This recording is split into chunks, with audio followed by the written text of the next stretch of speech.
اردو دنیا کے ناظرین السلام علیکم۔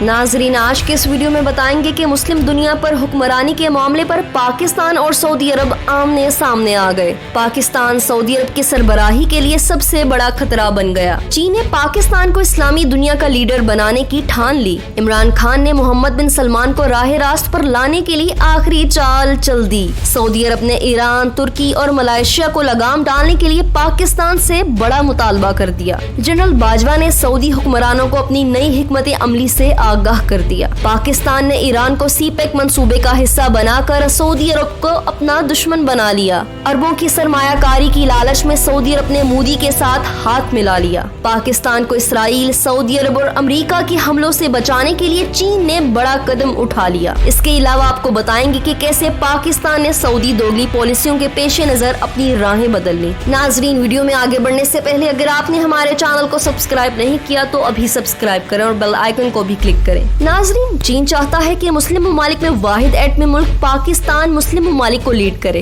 اس وقت میڈیا پر یہ باتیں گردش کر رہی ہیں کہ چین خطے میں ایک نیا بلاک بنانے جا رہا ہے اور چین کا ایران کی طرف جھکاؤ بھی اسی سلسلے کی ایک کڑی ہے۔ چین کے پاس خطے میں اپنا اثر و رسوخ بڑھانے کے لیے مسلم ممالک میں اپنی اہمیت بڑھانے کا ایک اہم موقع ہے۔ دریں وزیر خارجہ شاہ محمود قریشی چین روانہ ہو گئے ہیں۔ چین روانگی سے قبل شاہ محمود قریشی نے اپنے ایک ویڈیو پیغام میں کہا ہے کہ میں ایک اہم دورے پر چین روانہ ہو رہا ہوں۔ دورے سے متعلق وزیر اعظم سے تفصیلی بات چیت ہوئی۔ امید ہے چینی ہم منصب کے ساتھ ملاقات دونوں ممالک کے لیے مفید ثابت ہوگی۔ شاہ محمود قریشی نے مزید کہا کہ وفد پاکستان کی سیاسی اور عسکری سوچ کی عکاسی کرے گا۔ چین کا دورہ بہت اہم اہمیت کا حامل ہے۔ چینی قیادت سے مختلف امور پر گفتگو ہوگی۔ ناظرین، پاکستان اور سعودی عرب کے تناؤ کی بظاہر سب سے بڑی وجہ کشمیر کے معاملے پر ریاض کی جانب سے اسلام آباد کے موقف کی کھل کر حمایت نہ کرنا ہے۔ تاہم کئی سیاسی امور کے ماہرین یہ سمجھتے ہیں کہ کہانی صرف کشمیر کی نہیں اور یہ کہ دونوں ملکوں میں دوریوں کی ایک وجہ ایران کی چابہار بندرگاہ کو چین پاکستان اقتصادی راہداری یعنی سی پیک کا حصہ بنوانے میں پاکستان کا کردار بھی ہے۔ پہلے چابہار ریلوے منصوبہ انڈیا کے تعاون سے بنایا جا رہا تھا، لیکن اب ایران نے دفاعی اور اقتصادی اہمیت رکھنے والے اس منصوبے سے انڈیا کو علیحدہ کر دیا ہے۔ اب چین اس ریلوے لائن پروجیکٹ پر سرمایہ کاری کرے گا، جو کہ پاکستان سمجھتا ہے کہ اس کی سلامتی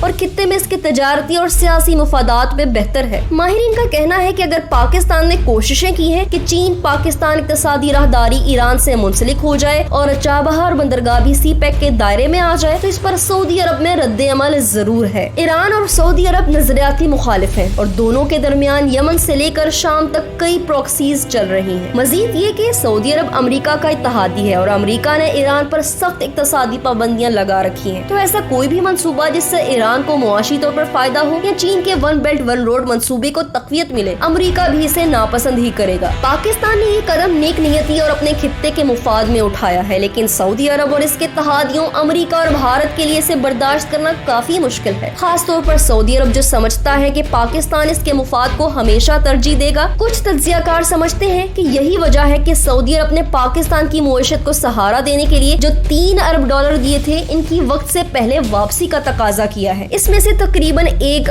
ارب پاکستان نے چین کی مدد سے واپس بھی کیے ہیں۔ دوسری جانب ماہرین کا کہنا ہے کہ کشمیر کے معاملے پر سعودی عرب اور خاص کر محمد بن سلمان کا انڈیا اور امریکہ کی طرف جھکاؤ واضح ہے اور یہ بالکل بھی حیران کن نہیں۔ سعودی عرب اور انڈیا کے تجارتی رشتے زبردست ہیں، بلکہ انڈیا کے ساتھ پاکستان کی نسبت سعودی عرب کی زیادہ تجارت ہوتی ہے۔ اب دنیا مسلم امہ بمقابلہ دوسرے ملکوں کے بلاکس کے درمیان تقسیم نہیں ہے۔ یہ ایسی دنیا ہے جہاں ہر ملک اپنے قومی مفاد کو دیکھتے ہوئے نئے اتحاد اور پالیسیاں بنا رہا ہے۔ ایسے میں سعودی عرب کی مسلم شناخت اب مقدس مقامات کے متولی ہونے کی حد تک محدود ہو چکی ہے۔ محمد بن سلمان کی حکمرانی میں امریکہ کے ساتھ سعودی عرب کے تعلقات اور تجارتی مفاد ان کی خارجہ پالیسی کے اہم ستون ہے۔ اس وقت پاکستان کو اپنی پالیسی پر نظر ثانی کی ضرورت ہے، کیونکہ سعودی عرب کی وجہ سے پاکستان دوسرے ملکوں جیسا کہ ایران کے ساتھ اپنے رشتے بنانے پر توجہ نہیں دے سکتا۔ دوستو، جنرل قمر باجوہ کے دورہ سعودی عرب کے بعد وزیر اعظم عمران خان نے دونوں برادر ممالک کو قریب لانے کے لیے کمر کس لی ہے۔ اپنے ایک انٹرویو میں انہوں نے واضح کیا ہے کہ پاکستان اور سعودی عرب کے تعلقات میں کوئی کشیدگی نہیں ہے۔ انہوں نے ان میڈیا رپورٹس کو مسترد کر دیا جس میں کہا گیا ہے کہ پاکستان اور سعودی عرب عرب کے تعلقات میں کشیدگی پائی جا رہی ہے۔ انہوں نے کہا ہے کہ ہمارا مرکزی اتحادی سعودی عرب ہے جس نے ہر مشکل وقت میں پاکستان کا ساتھ دیا۔ آخر میں تمام دوستوں سے ایک مرتبہ پھر گزارش ہے کہ ہمارے چینل کو سبسکرائب کر لیں اور ویڈیو کو فیس بک اور واٹس ایپ میں بھی شیئر کر دیں۔